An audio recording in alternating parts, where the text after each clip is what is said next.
প্রেম বুড়ো হতে থাকলে এক সময় গিয়ে ভালোবাসার মানুষটা কার সঙ্গে মিশছে, রাস্তায় দাঁড়িয়ে দুদণ্ড কার সঙ্গে গল্প করছে, চা সিগারেটের বন্ধু কাকে করছে, ইনবক্সে কাকে রোজ রিপ্লাই করছে, এগুলো কোনো ফারাক ফেলে না।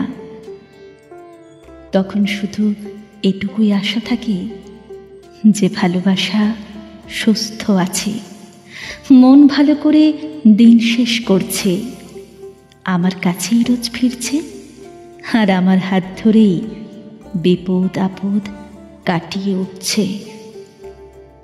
প্রেম বুড়ো হলে রসিকতা কমে না, বিশ্বাস গগনচুম্বী হয়ে ওঠে, বিশ্বাস গগনচুম্বী হয়ে ওঠে।